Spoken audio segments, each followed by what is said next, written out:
नमस्कार दोस्तों, मेरा नाम ज्ञानेश्वर है और आपने देखना शुरू कर दिया है खबरों के पीछे। रात 9 बजे एक नई कहानी लेकर हम आपके सामने हाजिर होते हैं। अपराध की दुनिया की कई कही अनकही कहानियों में से एक कहानी हम आपके साथ साझा करते हैं। तो देखिए, आज खबरों के पीछे का एपिसोड नंबर है 433 और हम चल रहे हैं अनंत सिंह, मोकामा वाले अनंत सिंह की शॉर्ट सीरीज में। आज खबरों के पीछे में अनंत सिंह की शॉर्ट सीरीज में कहानी नंबर 9 है। तो इस तरीके से अनंत सिंह की कहानियां हमने सुनानी शुरू की है खबरों के पीछे में एपिसोड नंबर 425 से। तो देखिए, आज कहानी हम आगे ले चलेंगे पिछले एपिसोड से, मतलब 432 से। आपने यह जान लिया है कि 1 जुलाई 2004 को जब अनंत सिंह विधायक भी नहीं बने थे, उन्हें अपने ही गांव में, जबकि वे बहुत ही तगड़े सुरक्षा घेरे में रहते थे, AK-47 से गोली मार दी गई थी। विवेका पहलवान, अनंत सिंह के दुश्मन, उनके घर की खिड़की खुली थी और अनंत सिंह पर गोली चलाई गई थी। अनंत सिंह घायल होकर पटना पहुंचे थे। गोली पीठ में लगी थी, आगे सीने में जाकर फंस गई थी, जिसे ऑपरेशन कर बाहर निकाला गया था। तो अनंत सिंह पटना में जिंदगी की लड़ाई लड़ रहे हैं। डॉक्टर की देखरेख में उनके बड़े भाई दिलीप सिंह ने इलाज का जिम्मा उठा रखा है। लेकिन एक दुखद खबर यह रही कि बेटे अनंत सिंह को गोली लगने की खबर जब पिता चंद्रदीप सिंह को लगी तो वे हार्ट अटैक के शिकार हो गए और दम तोड़ दिया। उनका अंतिम संस्कार अगले दिन, मतलब 2 जुलाई 2004 को किया। तो देखिए, सवाल ये पैदा होता है कि अनंत सिंह जो इतने सुरक्षा घेरे में रहते थे और जिनका गढ़ था लदमा गांव, अपना गांव, जहां पुलिस भी नहीं घुस पाती थी, वहां अनंत सिंह पर AK-47 से गोली कैसे चल गई? यह तो स्पष्ट है, आप यदि इस शॉर्ट सीरीज में हैं, कि अनंत सिंह से अपने गोतिया विवेका पहलवान से लंबी लड़ाई चल रही थी और दोनों ओर से लाशें गिर रही थी। 2004 से कुछ साल पहले भी लाश गिरी थी, दोनों ओर से रात को भीषण गोलीबारी हुई थी। लेकिन अनंत सिंह का दबदबा इतना था कि विवेका पहलवान के घर वाले सभी लोग गांव छोड़कर चले गए थे। गांव में रहने की अनुमति नहीं थी। तो दोनों ओर से तनातनी, कौन कहां मारा जाएगा, कौन कहां मारा जाएगा, इसका डर हमेशा बना रहता था। अनंत सिंह के बड़े भाई दिलीप सिंह बिहार विधान परिषद के सदस्य थे। तो हुआ ये कि एक समझौता हो गया कि अब लाशें गिराना बंद करते हैं, हम लोग एक हो जाते हैं, गोतियां हैं, परिवार हैं, क्या लड़ाई लड़नी है। और इसकी पहल अनंत सिंह के बड़े भाई दिलीप सिंह ने की थी और मौका तलाशा गया था।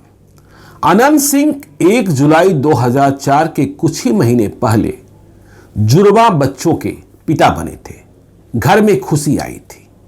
अनंत सिंह जुड़वा बच्चों के पिता होने के बाद थोड़े धर्मपरायण हो गए थे। भगवान में आस्था पहले से थी, लेकिन अब उन्हें लगने लगा था कि इतना उग्र रूप छोड़ते हैं। और फिर जब समझौते की बात हो गई, समझौता हो गया, तो वे निश्चिंत सा हो गए थे कि गांव में विवेका पहलवान से, गोतिया से अब किसी गोलीबारी या लाश गिराने का खतरा नहीं है। तो विवेका पहलवान के घर वाले, देखिए, जो खबर तब बताई गई थी या जो सूचना पुलिस के पास थी, उसके मुताबिक विवेका पहलवान के घर की औरतों को गांव में आकर रहने की अनुमति मिल गई थी। तो उन औरतों ने रहना भी शुरू कर दिया था। बाद में विवेका पहलवान और उनके भाइयों से, कमलेश से, संजय पहलवान से, सभी से अनंत सिंह की बातचीत शुरू हो गई थी।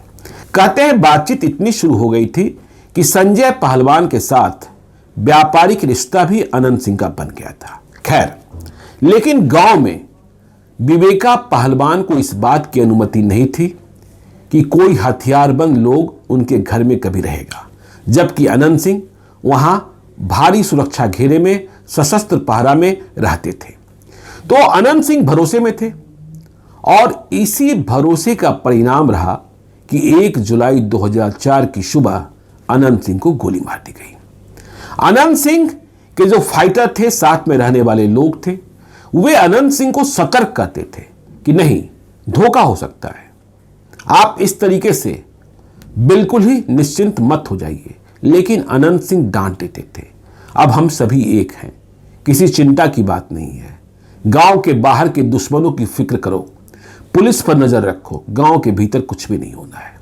कहते हैं जो खबर तब बताई गई थी कि 2 दिनों पहले भी अनंत सिंह को सतर्क किया गया था कि विवेका पहलवान के घर के बाहर बालू गिट्टी गिर रहा था।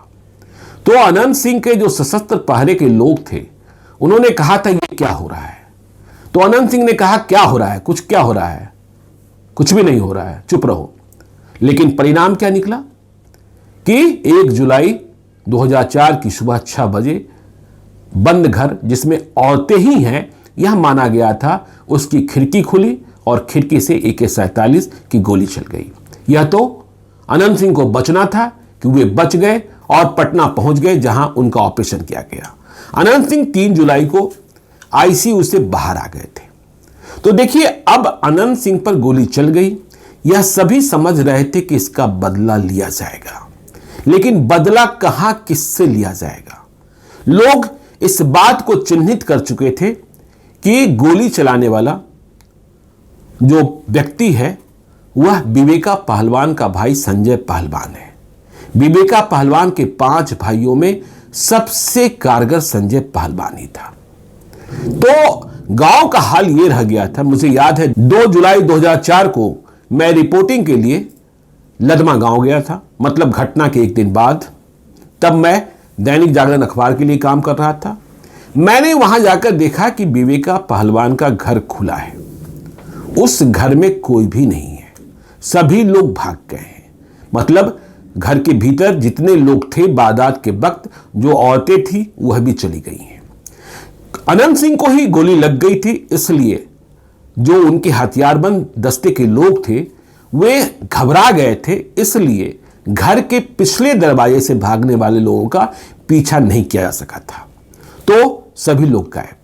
तो अब बदला कहां लिया जाएगा। मुझे याद है 2 जुलाई 2004 को जब मैं पहुंचा था तो हमने देखा कि कहने को पुलिस की गश्ती है सड़कों पर, लेकिन अब भी पुलिस की हिम्मत गांव में घुसने की नहीं थी।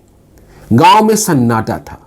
बाढ़ स्टेशन से रेलवे फाटक को पार कर जैसे ही मैं सकसोहरा रोड में लडमा जाने के लिए प्रवेश किया था तो हमने सड़क पर ही जो भी गांव थे वहां खौफ के या इस बात के दृश्य देखे थे, बातचीत की थी, जिससे यह महसूस हो रहा था कि मारकाट शुरू होने वाला है।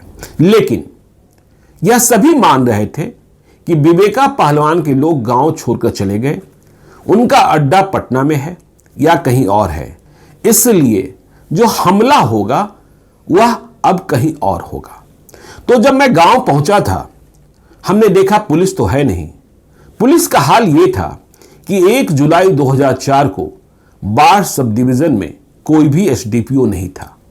जो तैनात थे उनका तबादला कई दिनों पहले हो गया था और नए SDPO के रूप में मोहम्मद हसनैन की तैनाती हुई थी, जिन्होंने पदभार ग्रहण नहीं किया था। गांव में हमने देखा कि अब भी अनंत सिंह का हथियारबंद दस्ता मौजूद है। किसी के हाथ में AK-47 है, किसी के हाथ में AK-56 है, किसी के हाथ में SLR है।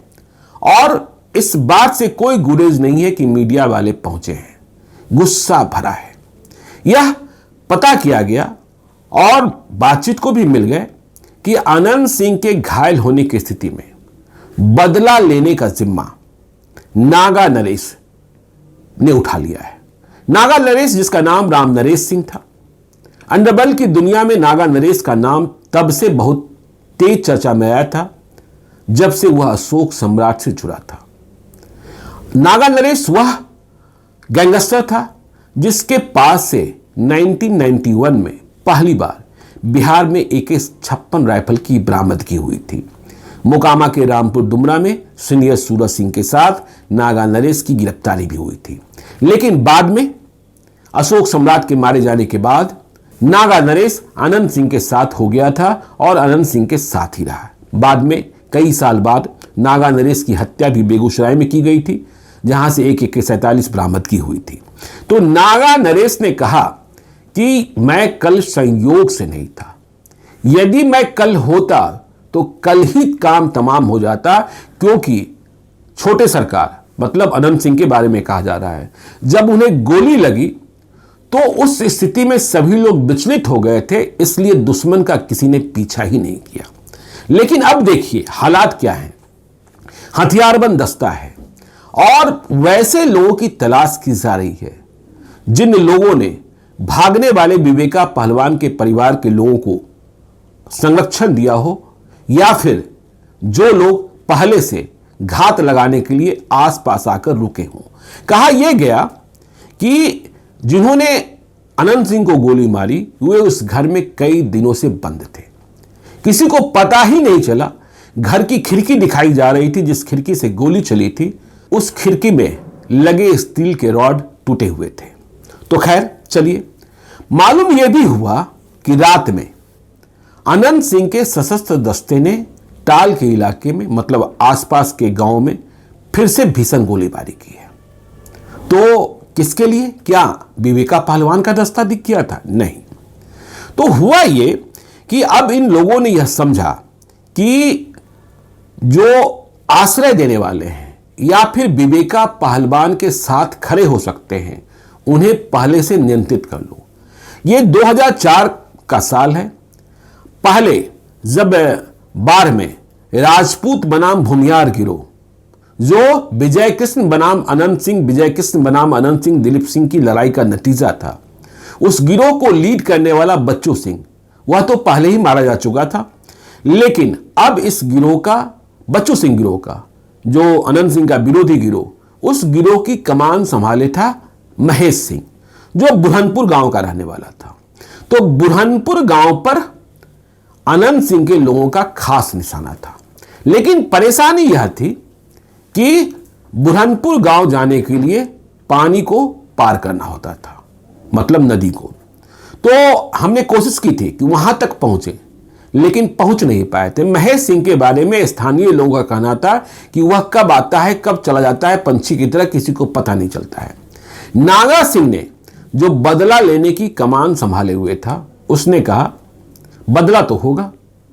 कल रात में हमने यह समझकर कि विवेका पहलवान के लोग हैं, पहले तो यह समझा कि पुलिस वाले हैं, इसलिए चुप बैठे थे। लेकिन सामने से सशस्त्र दस्ता रात को जाता दिखा। हमने जब सावधान करने पहचानने की कोशिश की तो उधर से गोली चल गई, और जब उधर से गोली चली तो हमने गोलियों की बौछार कर दी। इसमें कोई संजीत पहलवान या संदीप पहलवान के भाई के घायल होने की खबर भी बताई गई थी। तो अब यह तय है कि बदला होगा। अनंत सिंह आईसीयू से बाहर आ गए हैं। और देखिए क्या क्या हो रहा है। इस घटना के पीछे की और क्या वजह बताई जा रही है। इस घटना के पीछे की एक राजनीतिक वजह भी बताई गई। राजनीतिक वजह यह बताई गई कि 2000 के चुनाव में दिलीप सिंह मोकामा में सूरजभान सिंह से हार गए थे। 2003 में वे विधान परिषद के सदस्य बन गए, तो उन्हें 2005 में होने वाले विधानसभा चुनाव में फिर से चुनाव लड़ने की जरूरत नहीं थी। उधर 2004 के लोकसभा चुनाव में सूरजभान सिंह जो 2000 में विधायक बने थे, वे बलिया से सांसद बन गए थे। इसलिए अब वे मोकामा से विधायक का चुनाव क्यों लड़ते। मोकामा में हल्ला होने लगा था कि सूरजभान सिंह की ओर से अब ललन सिंह, मोकामा वाले ललन सिंह उम्मीदवार होंगे। तब सूरजभान सिंह लोक जनशक्ति पार्टी में थे। रामविलास पासवान का दौरा लगा था। तब ऐसे तोरण द्वार भी लगे हुए थे, मोकामा का विधायक कैसा हो, ललन सिंह जैसा हो। लेकिन सवाल यह था कि दिलीप सिंह एमएलसी हो गए तो क्या अनंत सिंह अगला चुनाव लड़ेंगे। सभी समझ रहे थे अनंत सिंह अगला चुनाव लड़ेंगे।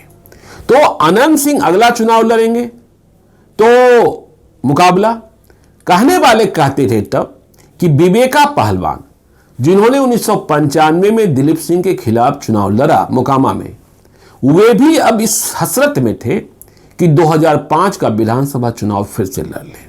लेकिन अनंत सिंह के रहते यह कैसे संभव था। इसलिए चुनाव के पहले ही अनंत सिंह को राह से हटाने की कोशिश की गई।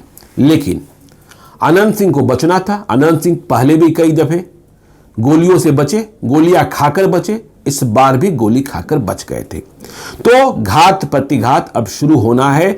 हथियारों की कमी नहीं है। निशाने पर विवेका पहलवान के भाई कमलेश और संजय पहलवान आएंगे यह सब लोग समझ चुके थे, क्योंकि सदानंद विवेका पहलवान का दूसरा भाई जेल में, अरविंद पहलवान जेल में, तो अब ये तीनों आएंगे। संजय पहलवान की हत्या बाद में कई सालों बाद आनंद सिंह के शूटर्स ने पटना में कर दी थी। यह बदला पूरा हुआ था, इस बात को भी जान लीजिए। लेकिन संजय पहलवान की हत्या का भी बदला लिया गया। आनंद सिंह के बड़े भाई दिलीप सिंह से भी बड़े दुर्गा अष्टमी के दिन, मतलब जब नवरात्रि का दिन चल रहा था, वो महाअष्टमी के दिन शाम की आरती कर उठे थे, पटना वाले आवास में ही थे, तभी उन्हें हार्ट अटैक आया था और वे मृत्यु लोक को प्रस्थान कर गए थे। दिलीप सिंह अपने बारे में कहते थे कि मुझे कोई गोली मार नहीं सकती, और हुआ भी ऐसा ही, गोली से तो मरे नहीं। खैर, तो संजय पहलवान की हत्या का बदला लिया गया आनंद सिंह के दिलीप सिंह से भी बड़े भाई फाजो सिंह, जिनका किसी भी आपराधिक गतिविधि से मतलब नहीं था, बाढ़ में ऐसे घूमते थे, आनंद सिंह मना भी करते थे, उनकी हत्या करके। तो यह गैंगवार चलता रहा, घात प्रतिघात इधर उधर। और आपको यह भी बताएं कि पटना में जहां आनंद सिंह अब भी 2 जुलाई 3 जुलाई को अस्पताल में भर्ती थे, वहां अब पुलिस की नजर, क्योंकि आनंद सिंह सरकार की तिरछी नजर में आ गए थे। सरकार तो राबड़ी देवी की थी। तो 2 जुलाई को ही पहले पुलिस ने वहां से आनंद सिंह के तब के एक सहयोगी कहे जाने वाले बुद्धिजीवी थे, प्रोफेसर थे, रिटायर्ड प्रोफेसर थे, प्रोफेसर हरगोविंद सिंह को गिरफ्तार करने के लिए, पटना के ही थे, उन्हें गिरफ्तार करने के लिए जाल बिछाया था। तो खैर, हरगोविंद सिंह तो नहीं पकड़े गए थे। लेकिन अगले दिन 4 जुलाई को आनंद सिंह की देखभाल कर रहे, देखिए नाम आनंद सिंह और आनंद सिंह की ताकत क्या, दुश्मन ने फोन कर हॉस्पिटल में कहा था ऑपरेशन करोगे तो मारे जाओगे।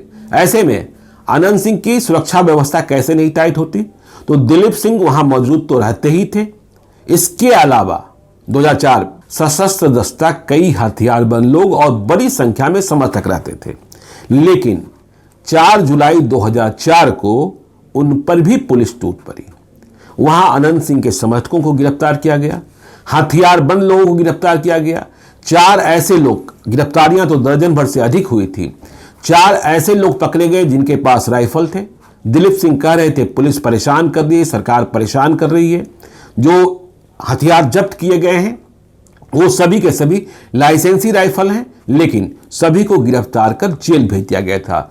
जेल भेजे जाने वालों में वह व्यक्ति निरंजन भी शामिल था, जो विधान पार्षद आनंद सिंह के बड़े भाई दिलीप कुमार सिंह को दबा पहुंचाने गया था। यह बात आपको हमने इसलिए बताया और समझाया क्योंकि जब से आनंद सिंह ने राजनेताओं की तरफ देखना शुरू किया, आनंद सिंह की परेशानियां बढ़ती गई। खैर, तो आनंद सिंह गोली लगने से बच चुके थे, आनंद सिंह को जेल भेजा जा चुका था। और फिर एक ऐसी स्थिति भी पैदा हुई, जब आनंद सिंह को कोर्ट से वापस ले जाया जा रहा था, तो आनंद सिंह को जेल के रास्ते न ले जाकर मंदिरी मोहल्ले में घुसा दिया गया था। जो पुलिस वैन थी, जो कैदी वैन था, उसे मंदिरी मोहल्ले की तंग गलियों में ले जाया जा रहा था। इसके बाद तो हंगामा ही बढ़ गया था। हंगामा ऐसा कि क्या आनंद सिंह को मारने की साजिश रची जा रही है, आनंद सिंह का मुठभेड़ हो सकता है। आनंद सिंह के लोग, दिलीप सिंह भी, बड़े भाई भी विचलित हो गए थे। तो आनंद सिंह के साथ कई प्रकार का खेल चल रहा था और इन्हीं खेलों में आगे आनंद सिंह के विधायक बनने की पृष्ठभूमि भी तैयार हो रही थी। इस बात को याद रखिएगा, आनंद सिंह जब पटना में डॉक्टर नरेंद्र प्रसाद के अस्पताल आलोक नर्सिंग होम में भर्ती थे, उनका इलाज चल रहा था, गोली लगने के बाद ऑपरेशन हुआ था, वहां देखने पहुंचने वालों में तब बेगूसराय के जेडीयू के एमपी ललन सिंह भी थे और बख्तियारपुर के पूर्व विधायक बजरंग यादव भी थे। तो राजनीति और पुराने दिन अब आनंद सिंह को कहां ले जाने वाला है, इस बात को आगे हम बताएंगे। 2005 में क्या होता है या 2004 में ही क्या हो जाता है, तो इस कहानी को जानने के लिए आपको इंतजार करना होगा एपिसोड नंबर 434 मतलब 434 का, जो कल रात 9 बजे हम दिखाएंगे। इसलिए चलते चलते यदि अब तक आपने हमारे YouTube चैनल खबरों के पीछे को सब्सक्राइब नहीं किया है तो जरूर कर लीजिएगा, और यदि इस वीडियो को आप फेसबुक पेज के माध्यम से देख रहे हैं तो पेज को लाइक कीजिएगा। एक और अनुरोध, यदि आप मुझसे कोई कहानी सुनना चाहते हैं, मुझे कोई कहानी बताना चाहते हैं, कोई भूल सुधार चाहते हैं या सीधे तौर पर संपर्क करना चाहते हैं, तो आप हमें gyaneshwarlive@gmail.com पर मेल कर सकते हैं। मेल करते वक्त आप अपना नंबर भी जरूर लिखकर भेजें। जरूरत होने पर हम आपसे संपर्क करेंगे। आपकी पहचान को हम तब तक गोपनीय रखते हैं जब तक आपसे अनुमति न प्राप्त कर लें। तो आज के लिए इतना ही, हमें दीजिए इजाजत। मिलते हैं नई कहानी के साथ। बहुत बहुत धन्यवाद।